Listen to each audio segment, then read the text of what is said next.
Welcome back, students. Hopefully, you all would be very fine and having a wonderful day there. Today, we are going to start a new topic relevant to the HTML tutorials. Next tutorial is regarding graphics and media in HTML. So, there's great difference between graphics and media. Graphics जो है वो हमेशा एक image के हवाले से बात जब की जाती है तो हम कहते हैं कि वो ग्राफिक्स का काम है। लेकिन अगर आपकी जो इमेजेस हैं उनको इकट्ठा करके एक स्लाइड्स की या एक एनिमेशन की एक शक्ल दे दी जाए तो वही आपकी ग्राफिक्स जो होती हैं वो तब्दील हो जाती हैं, कन्वर्ट हो जाती हैं एक मीडिया के अंदर। और मीडिया की फिर आगे कैटेगरीज हैं। ज़रूरी नहीं होता कि जस्ट वो पिक्चर्स को ही इकट्ठा करके बनाई जाए। बेसिकली आपकी जो वॉइस होती है या आपकी जो आवाज़ है उस और कुछ बीट्स होती हैं जैसे म्यूज़िक है। स्पीकर के थ्रू भी वॉइस इसके अंदर इनपुट की जा सकती है, कुछ म्यूज़िक इंस्ट्रूमेंट्स के ज़रिए भी, कुछ और मुख्तलिफ तरीक़ों से मीडिया के अंदर वो चीज़ें इम्प्लीमेंट की जा सकती हैं। यानी मैं बात कर रहा हूँ ऑडियो की। तो आपकी ऑडियो जो है और वीडियो जो है ये बेसिकली मीडिया है। और आपके जो इमेजेस हैं और चाहे वो फिर इमेजेस जो हैं वो डिफरेंट टाइप के एक्सटेंशन आपको पता है कि होती हैं। और उसकी पिक्सल्स पे डिपेंड करता है कि ग्राफिक्स के अंदर क्या क्या चीज़ें आती हैं। वो जेपीजी फॉर्म में हो, वो GIFF फॉर्म में हो यानी एक्सटेंशन उसकी, वो आइकन फॉर्म में हो, वो आपकी CDR फाइल हो, वो आपकी किसी भी तरह की ग्राफिक्स की फाइल हो। इसकी एक्सटेंशन बताइए किस तरह की वो फाइल है, लेकिन वो इमेज होगी तो वो आपकी ग्राफिक्स की कैटेगरी के अंदर फॉल करेगी। तो बेसिकली मतलब बताने का ये है खुलासतन कि ग्राफिक्स और मीडिया दोनों हम लोग HTML के अंदर यूज़ कर सकते हैं। और किस तरह से यूज़ कर सकते हैं ये हम लोग डिस्कस करेंगे आने वाले ट्यूटोरियल्स के अंदर। सबसे पहले आपको ये पता होना चाहिए कि ग्राफिक्स जैसे इमेजेस मैंने कहा उसके लिए कौन से टैग यूज़ होते हैं, और मीडिया जिसके अंदर ऑडियो और वीडियो कंसिडर की जाती है उसके अंदर कौन से टैग यूज़ होते हैं। क्योंकि हमारे पास ग्राफिक्स के अंदर यही चीज़ है और मीडिया के अंदर यही चीज़ है। बाकी फिर हमारे पास डॉक्यूमेंट्स आ जाते हैं जो कि मुख्तलिफ तरह की कैटेगरीज होती हैं। अगरचे वो भी शामिल किए जा सकते हैं। हाँ, हम लोग मुख्तलिफ टैग्स यूज़ करते हैं, लेकिन ग्राफिक्स और मीडिया के लिए जो टैग्स हैं वो डॉक्यूमेंट के लिए यूज़ नहीं हो सकते। सो पहले हम बात कर लेते हैं इमेजेस की।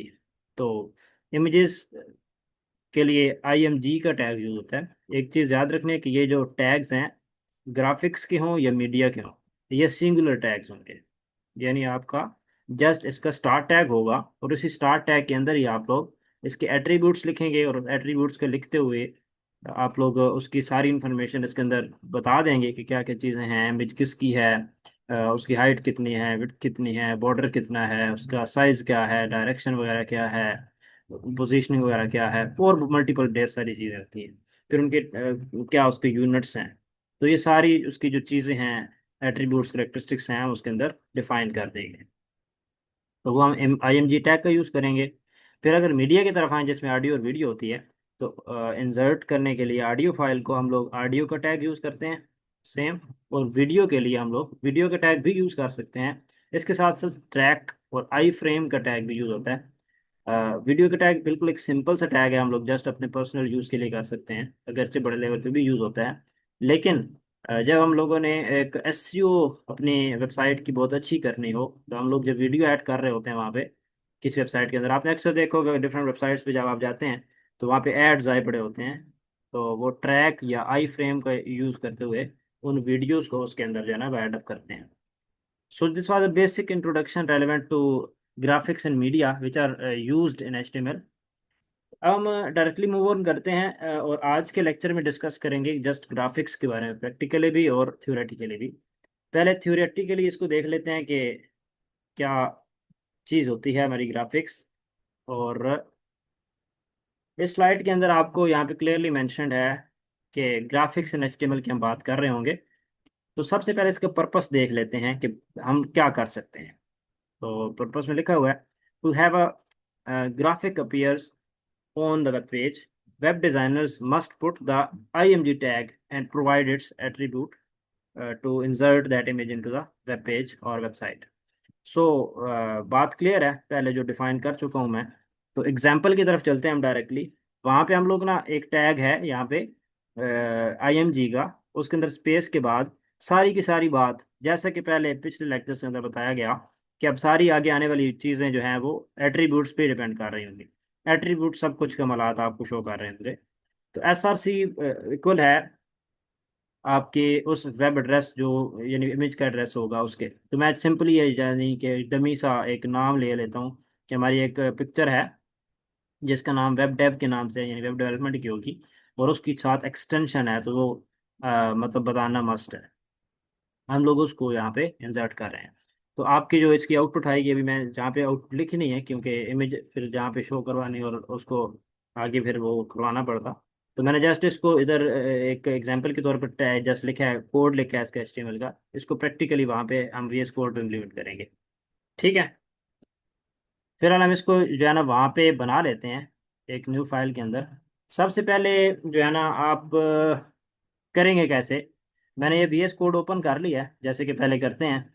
और मेरे पास ना यहाँ पे एक वेब डिज़ाइन की इमेज पड़ी हुई है। ये मैंने कैसे जो है ना यानी इधर पे किया है। इसका सिंपल तरीका है कि आप कहीं भी जाएंगे, गूगल पे जाएंगे या किसी भी और प्लेटफॉर्म पे जाएंगे और उसको डाउनलोड कर लेंगे। अब डाउनलोड करने का आपको तरीकाकार पता है कि किस तरह से डाउनलोड करते हैं। तो क्रोम पे आपने जाना होता है, और क्रोम पे जाके आप लोग जैसे वेब डेवलपमेंट की लिखनी होती है। ठीक है। और आपने यहाँ पे आप सपोज करने के मेरे पास ये एक इमेज है, और इस इमेज को मैं जो है ना वो यहाँ पे आके इसको डाउनलोड करना है। राइट क्लिक करूंगा, और राइट क्लिक करने के बाद सेव इमेज एज करूंगा ना, तो आपकी ये अ, इस तरह से एक ओपन हो जाएगी फाइल। अब देखिए मेरे पास जो है ना ये डायरेक्टली वेब डेवलपमेंट के प्रोग्राम्स हैं, HTML के प्रोग्राम्स, वहाँ पे ये डायरेक्टली जा रही है। तो मैं यहाँ पे इसको स्टोर कर लूँगा, यहाँ पे नाम इसका बता दूँ। आप किसी नई फाइल को स्टोर करना चाहते हैं तो इसी तरीके से करेंगे। ठीक है। कोई और फाइल आपने लेनी है, कोई और डाउनलोड करनी है, तो उसके लिए यहाँ पे आप राइट क्लिक करेंगे, सेव इमेज एज करेंगे, तो आप अपनी किसी भी डायरेक्टरी जहाँ पे यानी अभी मैंने इसलिए इसको HTML प्रोग्राम वाले फोल्डर के अंदर किया ताकि मैं इसका डायरेक्ट एड्रेस देकर जो है वो इसको यानी कि ओपन कर लूँ। तो इसलिए मैंने उसको वहाँ पे सेव कर दिया। तो मेरी VS कोड के अंदर उस फाइल्स के अंदर ये मौजूद होगी। फिर मैं इसको कैंसिल करता हूँ, और यहाँ से हम इसको डायरेक्टली भी पुट करेंगे, लेकिन फिलहाल हम लोग इसी पे वापस आ जाते हैं। तो मैंने एक इमेज है, मैं आपको दिखा भी देता हूँ कि वेब डिज़ाइन की इमेज है। मैंने इस तरह से जैसे तरीका बताया इंटरनेट से डाउनलोड करने का, मैंने इस तरह उसको जो है ना वो पेस्ट कर दिया। ये वेब आपकी एक इमेज है, exploring the fundamentals of front end के नाम से है, लेकिन इसका जो मैंने इधर अपने पास रीनेम करके लिखा है वो वेब डिज़ाइन डॉट PNG के नाम से रखें। तो इसको याद रखना है कि ये डायरेक्ट पड़ी हुई है। मैं अगर आपको दिखा दूं अपने एक्सप्लोरर वाली स्क्रीन, तो ये देखें मेरे पास वेब डेवलपमेंट प्रोग्राम्स के अंदर HTML प्रोग्राम्स के नाम से जो है ना एक फोल्डर है, और इसके अंदर डायरेक्ट बाहर ही बाकी फाइल्स के साथ ये वेब डिज़ाइन की इमेज पड़ी हुई है। वापस आता हूँ मैं, डायरेक्ट क्योंकि पड़ी हुई है तो ये बताने का मकसद ये था कि इसको किस तरह से जो है ना इसका एड्रेस दिया जाए। मैं आ जाता हूँ इसके अंदर एक न्यू फाइल बनाता हूँ, और वो बनाते हैं जी 9, क्योंकि है वो ग्राफिक्स हैं, ग्राफिक्स इन HTML .html ये फाइल है। और यहाँ पे मैं एक इसका नाम लिख लेता हूँ। सपोज कर लेते हैं जी वही नाम है जो हमारी फाइल के नाम है ऑलरेडी। हमने करना क्या होता है जी, जस्ट सिंपली क्या करना है, हमने यहाँ पे लिखना है IMG का टैग, और IMG का टैग सोर्स, ये जो है ना सोर्स SRC। ऑटोमेटिकली जब आप लिखेंगे तो यहाँ पे मैं इस आल्ट वाले टैग को बाद में खुद बताऊंगा कि क्या क्या करना है। फिलहाल मैं इसको जो है ना कैंसिल करता हूँ, और यहाँ पे मैं लिख रहा हूँ उसका नाम। अब कैसे लिखेंगे, कल मैंने बताया था कि आप लोग वेब डिज़ाइन लिखेंगे, यानी इसका नाम लिखेंगे तो ऑटोमेटिकली वो पुट हो जाएगा। ठीक है। .png, और आर्ट में फिलहाल कुछ नहीं लिख रहा हूँ, जस्ट मैंने इतना लिखा है, यानी वेब डिज़ाइन के नाम से इमेज लिखी है, और उसके हम लोगों ने यहाँ पे एड्रेस दिया, तो वो डायरेक्टली जो है ना यहाँ पे पुट हो जाएगी। ठीक है। अगर ना आ रही हो तो फिर आप लोग क्या करेंगे, डॉट लगाएंगे, और डॉट लगा के भी लिख सकते हैं, डॉट के बाद स्लैश। तो वो तरीका भी हम नेक्स्ट करेंगे। अभी फिलहाल इसको देख लेते हैं। ठीक है, यहाँ डायरेक्ट देख लेते हैं, चलें शो प्रीव्यू में आएंगे।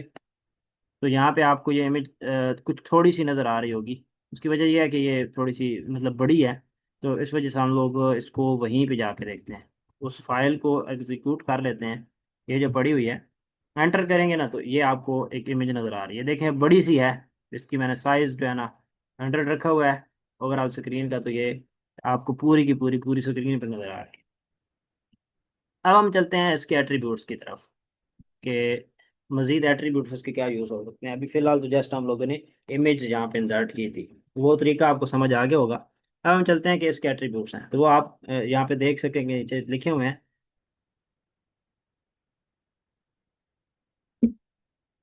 सबसे पहला एट्रीब्यूट है यहाँ पे SRC।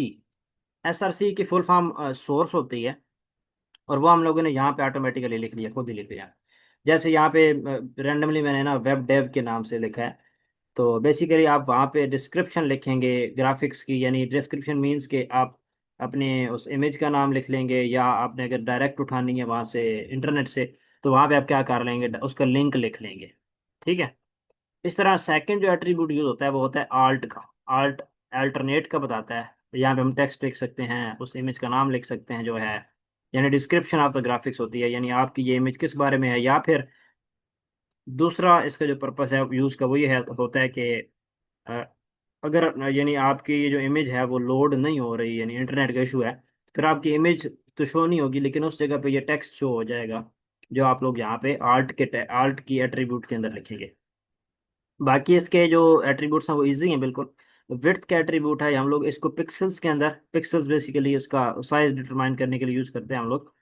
100 पिक्सल इसको यूज़ करेंगे तो वो उसका साइज जो है ना ऑटोमेटिकली हो जाएगा, उस पर इम्प्लीमेंट हो जाएगा। तो विड्थ को पिक्सल्स के अंदर या फिर परसेंटेज के अंदर लिखा जाता है। इसी तरह से हाइट को भी जो है ना 50% मैंने दिया है, तो परसेंटेज के अंदर मैंने इसको लिख लिया। तो इसी तरह से बॉर्डर होता है, बॉर्डर भी यानी कि उस इमेज के बाहर जो सराउंडिंग एरिया होता है उसका कितने पिक्सल्स यानी विड्थ मैंने उसकी देनी है बॉर्डर की, उसको भी मैं डिटरमाइन कर सकता हूँ। बाय डिफ़ॉल्ट इसका ब्लैक बॉर्डर जो है वो इम्प्लीमेंट होता है। और इसी तरह से अलाइन का मतलब होता है कि वो पिक्चर जो है आपकी वो टेक्स्ट के हिसाब से या उस पेज के हिसाब से किस जगह पे आए, टॉप बॉटम राइट लेफ्ट या मिडल में किस जगह पे आप उसको रखना चाहते हैं। तो ये कुछ एट्रीब्यूट्स हैं, एक एक करके इनको अप्लाई कर लेते हैं। मैं आ जाता हूँ जी इस पे। पहला जो मैं आर्ट का एट्रीब्यूट लिख रहा हूँ, तो आर्ट के अंदर मैं लिखूंगा वेब डिज़ाइन इमेज। ये चले वेब डिज़ाइन ही लिख लेते हैं। इसके साथ साथ मैं जो यहाँ पे और एक चीज़ दे रहा हूँ वो है विड्थ। विड्थ में दे रहा हूँ इसको 100। अच्छा, इसमें डायरेक्ट हम वैल्यू जो है ना अपग्रेडेड जो HTML है, तो इसके अंदर जस्ट 100 लिखेंगे तो वो आ जाएगी। इसी तरह इसकी जो हाइट है, हाइट मैं इसकी स्पेसिफाई कर रहा हूँ, सपोज कर लेते हैं कि 50। अच्छा, हाइट क्या कोशिश कीजिएगा कम दीजिएगा, यानी उसका हाफ दीजिएगा, क्योंकि वो इमेज जो है ना आपको पता है कि वो उसका साइज इस लैंडस्केप में है। ठीक है, तो उस हिसाब से उसकी डायमेंशन जो है ना उसकी विड्थ ज़्यादा होनी चाहिए और हाइट उसकी कम होनी चाहिए। तो मैं उसकी आधी यानी हाइट लिख रहा हूँ और विड्थ जो है ना डबल लिख रहा हूँ। तो ये हाइट और विड्थ हो गई। उसके बाद बॉर्डर है, तो बॉर्डर को यहाँ पे स्पेसिफाई कर सकते हैं हम लोग। मैं यहाँ पे 2px लिखता हूँ तो वो भी अप्लाई हो जाएगा इस पर। उसके बाद जो लास्ट भी चीज़ है हमारे पास, इसका स्टाइल भी हो कर सकते हैं, यानी कि बॉर्डर आपका किस स्टाइल का हो, लेकिन फिलहाल इसको मैं नहीं कर रहा, अगरचे ये ऑप्शन है। और लास्ट में हम लोग अलाइन कर रहे हैं, तो अलाइन जो है वो लेफ्ट पे ही है, इक्वल टू लेफ्ट कर लेते हैं जी। ये आपकी इस इमेज पे जो है ना ये चीज़ें अप्लाई हो चुकी हैं।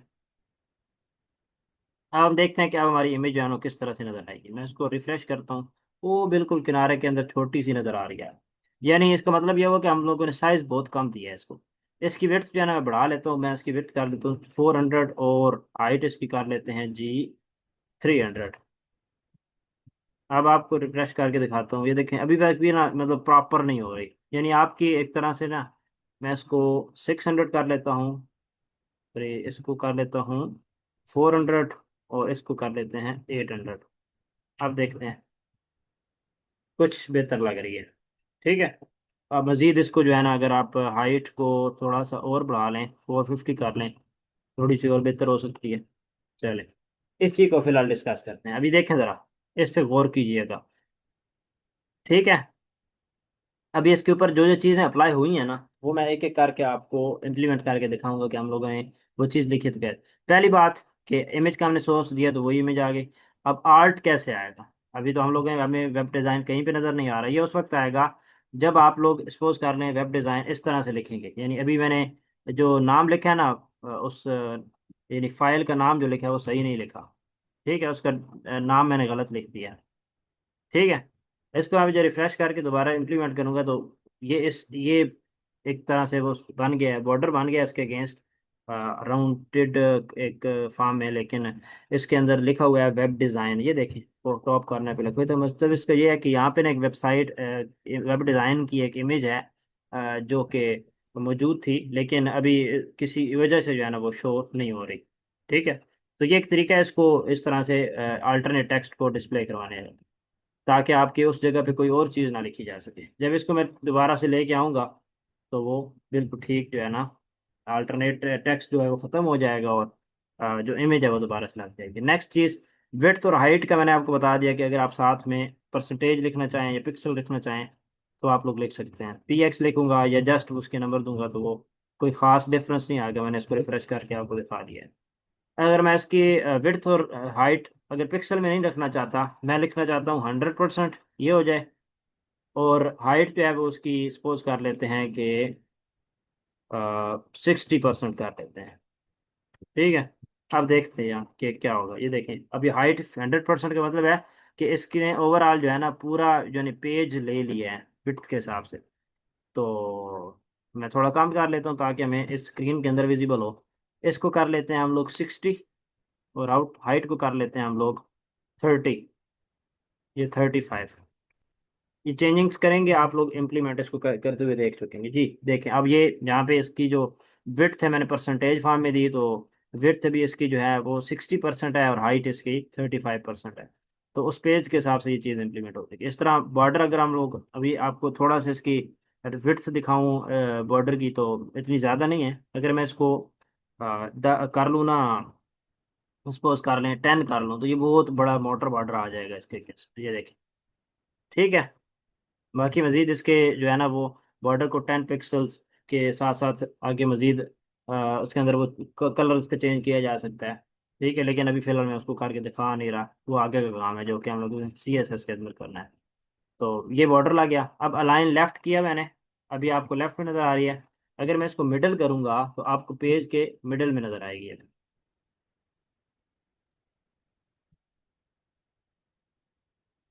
एक सेकेंड, अलाइन सेंटर करते हैं भला। कुछ टैग्स, कुछ एट्रीब्यूट्स होंगी जहाँ पे अप्लाई नहीं होंगी। अच्छा, अभी इसका टेक्स्ट नहीं लिखा हुआ, इस वजह से हम लोग यहाँ पे ना एक टेक्स्ट भी थोड़ा सा लिख लेते हैं, शायद अप्लाई हो जाए। This is image of web design, चलें ये कर लेते हैं। अच्छा जी, ये भी नहीं आ रहा। हम लोग कोई स्पैन टैग लिखते हैं, चलें स्पैन।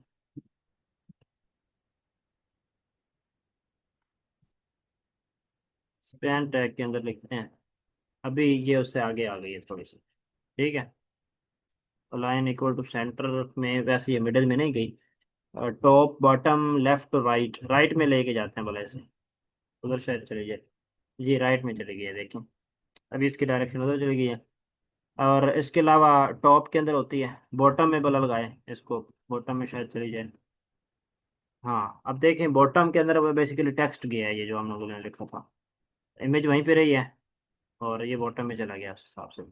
इस तरह टॉप पे लिखेंगे तो वो आपका जो टेक्स्ट है वो टॉप पे आ जाएगा। ये देखें, टॉप पे आ गया। मिडिल में देखते हैं हम दोबारा अप्लाई करके, शायद इसका एट्रीब्यूट में भी एक्सचेंज हो गया या मिडिल में टेक्स्ट यानी उसका जो है ना वो डिस्प्ले होगा।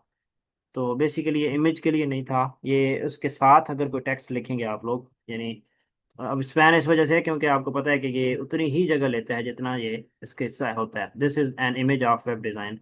ये मतलब ये टेक्स्ट जो है ना उसकी अलाइनमेंट जो है वो चेंज की जा सकती है। यहाँ पे आपको स्लाइड के अंदर शायद मेंशन भी होगा, ये देखें, align image in relation to the text, लेकिन बेसिकली थोड़ा सा डिफरेंस है कि टेक्स्ट जो है वो उसकी अलाइनमेंट ये यहाँ पे डिटरमाइन करेगा। So this was image insertion technique, जो कि हम लोगों ने की कि अगर फाइल के अंदर इमेज हो, डायरेक्ट जानी पड़ी हो उसी फोल्डर के अंदर, हम करेंगे। अच्छा, अब मैं क्या करता हूँ कि ये जो पिक्स वाले फोल्डर के अंदर भी मेरे पास एक इमेज पड़ी हुई है वेब डेवलपमेंट के नाम से। अब ये देखें ज़रा इसको कैसे इंप्लीमेंट करेंगे। मैं यहाँ पे लगा लेता हूँ एक BR टैग, ठीक है। और वो वेब डिज़ाइन की इमेज थी। ये स्पैन के अंदर मैं लिख लेता हूँ इसको, और इसको लिख लेता हूँ, this is an image of web development. ठीक है जी। इसके बाद मैं आगे अब लिखता हूँ इमेज टैग, वही लगा लेते हैं चलें।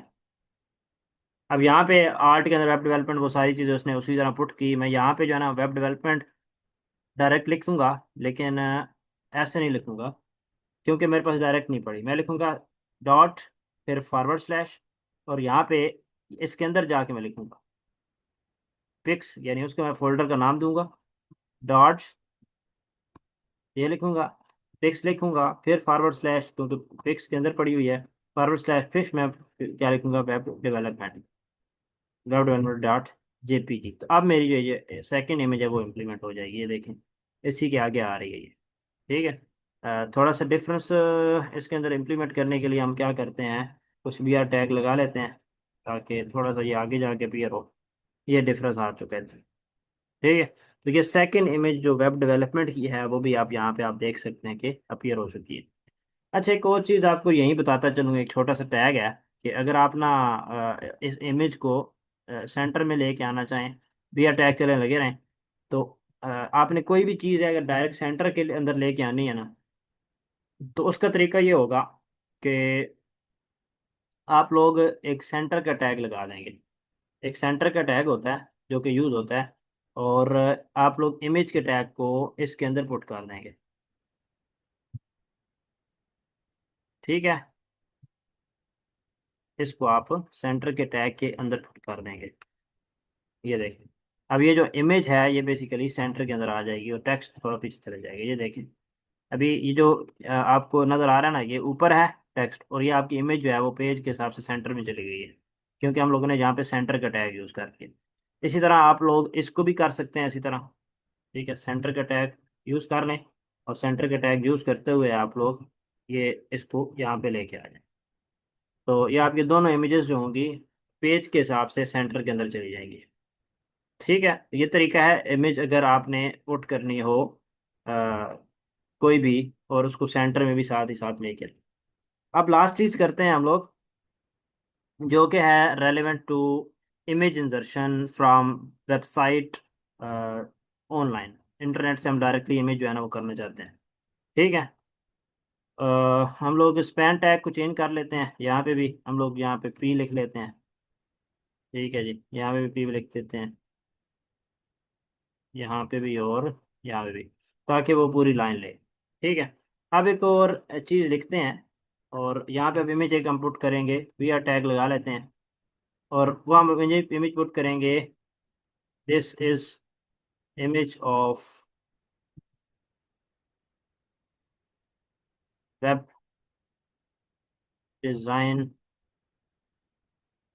From Google, picked from Google कर लेते हैं, पिक फ्रॉम गूगल। अब उसका तरीका क्या है कि इंटरनेट से आपने डायरेक्ट उठा के तो लगानी हो, तो आप सेंटर के टैग तरह लिख लेते हैं। मैं लगा लेता हूँ जस्ट इसके अंदर जो है ना तरीका, बाकी सारी चीज़ें इंप्लीमेंट वही होंगी, एट्रीब्यूट्स। जस्ट मैं यहाँ पे जो है ना एड्रेस दे दूंगा, मैं इसको यहाँ से इसको ख़त्म करूँगा, और यहाँ पे एड्रेस दूंगा उस इमेज का जो मैं इंटरनेट से उठाऊंगा। मैं आ जाता हूँ, जो मैंने वेबसाइट ओपन की थी, यहाँ से ना वेब डेवलपमेंट लिखा हुआ है, वेब डिज़ाइन लिख लेते हैं। तो वेब डिज़ाइन के अंदर आकर कोई भी इमेज यहाँ से पिक की जा सकती है। चलें सपोज कर लें कि ये पिक कर लेते हैं, इसको मैं सेव नहीं करता। देखें एक चीज़ याद रखें, यहाँ पे सेव नहीं करना। सेव करना है तो फिर तो वो डायरेक्टली उधर ही चली जाएगी ना, मैनुअली होगी। आपने इंटरनेट से बनाया तो आप कॉपी लिंक एड्रेस करेंगे।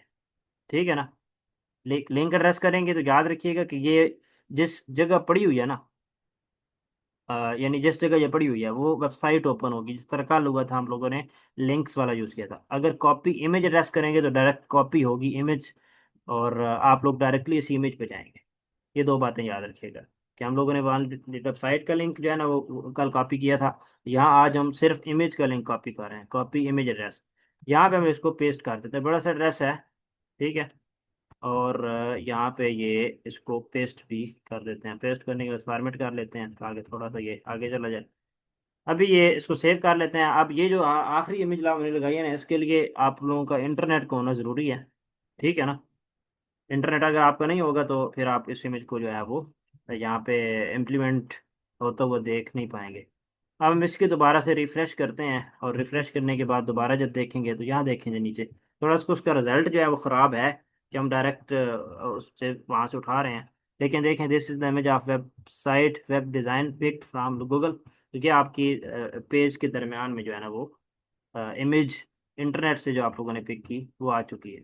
अब एक मज़े की चीज़ यहाँ पे ये है कि यहाँ पे हम लोग ना किसी वेबसाइट का और का नाम लिखेंगे ना, यानी जैसे सपोज कर लेते हैं कि हम लोग अच्छे रिजल्ट में लगाना चाहते हैं, दूसरी दूसरी चीज़ ये कि एक अच्छे रिजल्ट में इमेज लगाना चाहते हैं, तो आप बेहतर है क्या करें कि यहाँ से डायरेक्ट उसका एड्रेस कॉपी ना करें, बल्कि आप क्या करें, आप उस वेबसाइट के ऊपर जाएं। जैसे चलें इसी पे चले जाते हैं, टाइम थोड़ा, हम लोग इस ओपन कर लेते हैं और यहाँ पे जो है ना जाकर इसे विजिट करेंगे। विजिट करने के बाद उस वेबसाइट वो ओपन होगी, और ओपन करने के बाद ये वेबसाइट के अंदर जो इमेज होगी ना इसे यहाँ से कॉपी करें, कॉपी इमेज एड्रेस करें, यानी उस वेबसाइट पे जाके जब आप कॉपी करेंगे तो उसका ओरिजिनल रिजल्ट जब आएगा। अब इसी को यहाँ पे पिक कर लेते हैं, यानी हम इसकी जगह पे मैं कंट्रोल Z करता हूँ और यहाँ पे इसका वो पेस्ट कर लेता हूँ जो कि नया एड्रेस है। तो ये थोड़ा सा छोटा एड्रेस है, और इसको फाती फॉर्मेट भी कर लेते हैं साथ। चलें जी, ये हमारे पास एक इमेज जो कि थोड़ी सी उससे बेहतर रिजल्ट में आएगी। अब मैं यहाँ पे उसको ओपन करता हूँ, जब रिफ़्रेश करूँगा और यहाँ पे आऊँगा तो ये देखें ज़रा, बिल्कुल एक एक्यूरेट रिजल्ट जो है ना उसका वहाँ पे आपको मिल रहा है। तो ये हमने इसको कहाँ से उठाया, इंटरनेट से उठाया। इस तरह अगर आप इसको चेंज करते रहेंगे, कोई और वेबसाइट से इमेज उठाकर डायरेक्ट प्लेस करेंगे तो यहाँ पे उसका रिजल्ट आएगा। अगर आप जस्ट बाहर से ही उसको पिक करेंगे तो उसका रिजल्ट थोड़ा सा ब्लर हो जाएगा। So this was all about image और ग्राफिक्स यू में से, जो कि हम लोगों ने डिस्कस किया। और दैट्स इनफ आई थिंक। हम लोग नेक्स्ट मूव ऑन करेंगे मीडिया, जो कि ऑडियो और वीडियो फाइल्स हैं, नेक्स्ट लेक्चर के अंदर इंशाल्लाह उसके उस टॉपिक पे डिस्कशन करेंगे। Till then keep practicing, keep learning, keep exploring. अल्लाह हाफिज़ नासिर।